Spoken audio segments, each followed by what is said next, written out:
everybody. It's let's see, when is the date today? 16th of October, I think. And it's that time of year again, time to finish up the traps. And after the season got ended in February, I think it was about March or April, I worked through most of my traps, dyed most of them, cleaned them all up, dyed them and waxed them. But I had about 25 traps left over that I did not get to, and then I just got busy throughout the summer and it was hot and I didn't want to deal with it. So it's middle of October now and it's time to finish up. So out this morning, it was brisk this morning, it felt awesome. It was like 38 degrees this morning. The leaves are just barely starting to turn here in the Ozarks. So over the next 2 weeks, they should really pick up and start moving, and it's that time of season. So once again, I'm in the backyard. I'm at my little fire pit, same fire pit that I cook on all the time because I just like to. I don't like using a propane grill or whatever. I just like cooking over wood. So I come out here and I cook steaks and venison steaks and burgers and whatever, and I just really like it. So this is where I am, and I've got my little pot, my small little pot, and I am dyeing and waxing traps today. So right now I've got like 6 traps in the bucket. They're boiling away in there. I've got some logwood dye in there. And people always ask me every season when I post a little video like this, why don't you just use, something else, something quicker, something easier, Full Metal Jacket, Speed Dip, whatever.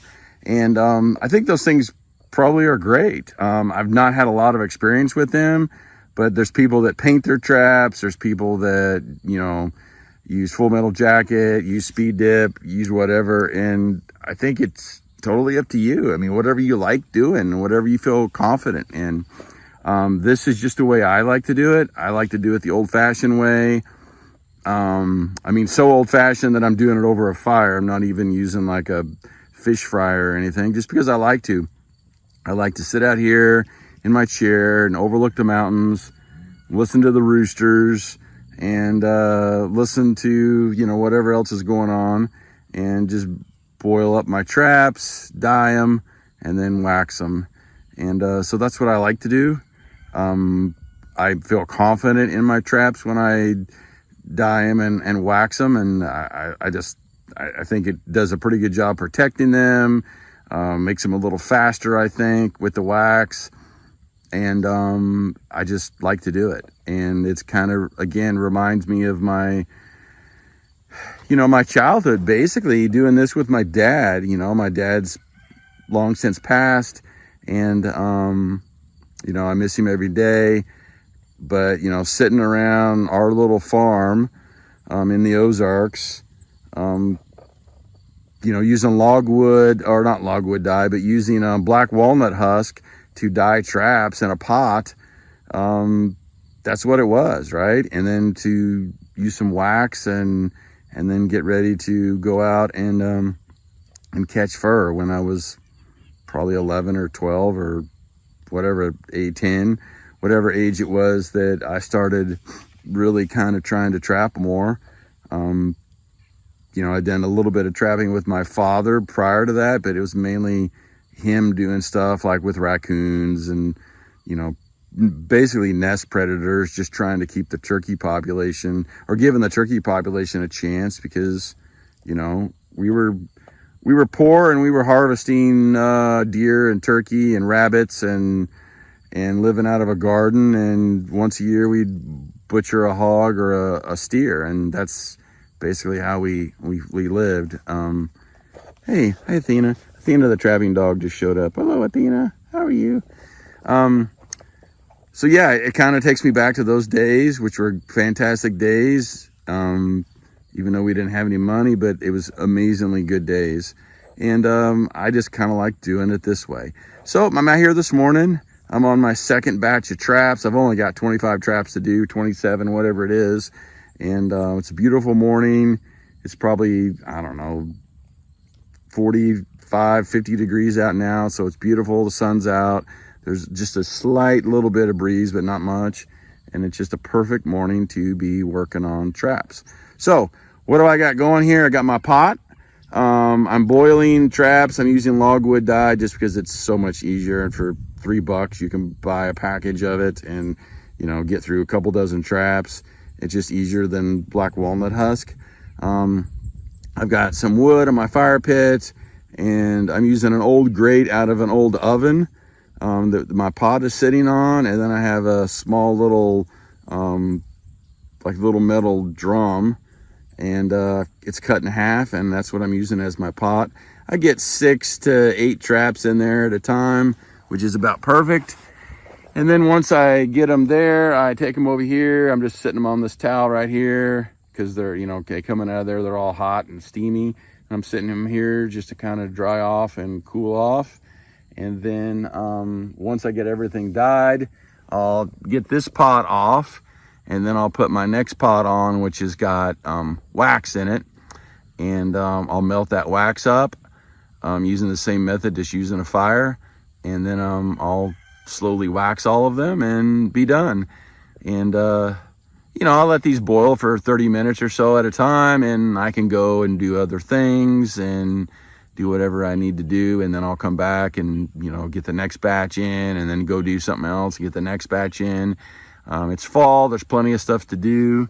And just to give you an idea, so here is, let's see, there's my side-by-side.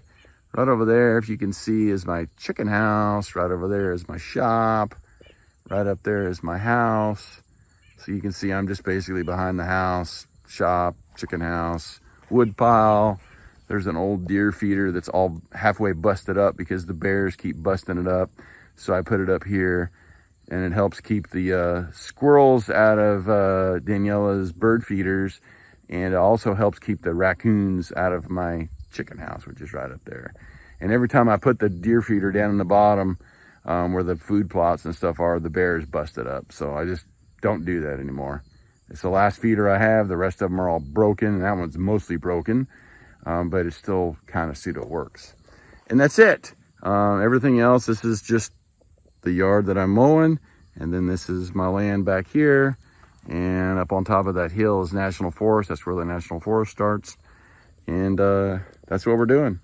So I'll shoot some more video here in a minute when we get to the waxing part, just so you can kind of see how I do that, but it's pretty simple. Okay, so we got all the traps dyed. Remove the bucket over there with the dye in it. Now I've got this little metal container over here that has all my wax in it. I have some wax left over from last year, so I'm using that mostly. And I'm gonna start waxing up these traps. So got my fire going again because it kind of died down. I kind of let it go down so that way I could, a little bit easier to switch metal containers. There's all the traps that I got dyed. Right over here is Athena, the trapping dog. She keeps pulling sticks out of my pile here, so she can chew on them and drag them around. So what we're gonna do now is let this fire burn down just a little bit, get some good coals going in there, and then we're gonna put this container with the wax on there and start waxing some traps. Okay, so we're got some traps going in the wax here, and you really, the key to this is, number one, making sure that your wax is liquefied, right? And then it's warm enough. If it's not cold enough, or if it's not warm enough, it's too cold, it'll clump and make real thick wax on your traps, and you don't want that. So you gotta make sure it's warm, but not too warm, because you could technically cause it to start on fire.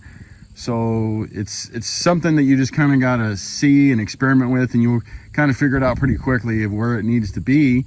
And then you put your traps in. I like to set my traps in there and let them sit for about 30 seconds or so. You need the trap to actually move to the temperature of the wax, and then it sticks much better. Again, otherwise it'll be clumpy. If the trap is cold and you stick it in the wax and you pull it right out immediately, it'll be kind of grungy and nasty, and it'll be thick, and then it'll fall off and be a waste and all that kind of stuff. If you do them right, you can see from these right here, see how nice and shiny they are. and how they each just have like a light coat of wax on them, and that's really kind of what you want. So put them in there for about 30 seconds. Sometimes you'll even hear them crack and pop a little bit. That kind of gives you an idea that that metal is warming up, and then you can move them out and hang them up. Or I've hung these up and then I just moved them over here, and now they're just sitting on these towels, and I'm gonna go put them in some bins. But you can see how shiny they look in the sun, and how good they're looking. Okay, we're done with dyeing and waxing our traps today. You can see there's all the traps in the back. They're all looking good, nice and waxed, looking shiny, nice and black, good and dark, all protected for the year coming up. So that was not pretty easy job, really. I didn't have very many traps to do, so that makes it a little bit easier.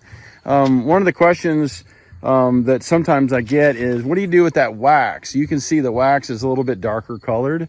This is wax that I used last year, and you can reuse the wax. I mean, if you really wash your traps, like I power wash them at the end of the season to get them all cleaned up, and then, you know, I boiled them and I dyed them and boiled them. So now you've really cleaned them up even more, because you've boiled anything off of them that's gunky, and you know, any kind of blood or anything that's left over, all that's gone, because you power washed them and you boiled them for 30 minutes and dyed them. So really, I don't really worry too much about the wax, you know, going from year to year. But the wax will start to turn a little bit brown. As you can see, it starts to turn a little bit brown in there. It's not going to be like this perfectly white color wax, because you're sticking traps in there. A little bit of the dye will come off. You know, it's just going to happen where, you know, the container, as much as I try to keep the container as clean as possible, this is the container that I use every year for waxing. Don't really do it for anything else. So even though you try to keep it clean, it's going to have a little carryover. You're going to get a little bit of that carryover, but I do not find that that bothers anything. So if you're throwing all your wax away every year, you can save yourself a little bit of money by just keeping it. And, you know, if it starts to get a little bit grungy, you get some grass that's blowing in there, you get other gunk that's in there. Yeah, just get rid of the wax, start new. But you should be able to reuse your wax at least a couple years. Usually what I will do is I'll reuse it, maybe add a little bit more to it. Maybe I'll do that for 2 years, maybe 3 years, and then I'll start over and then just keep going that way. But you don't have to just throw it away. I've never seen that, never had that to be a problem with me. So if it's been a problem with you, let me know, but I doubt it's probably an issue for too many folks. So that's it, quick and easy. Time to clean this up real quick and go put these traps away, and then just wait for another about 4 weeks and the season will be here.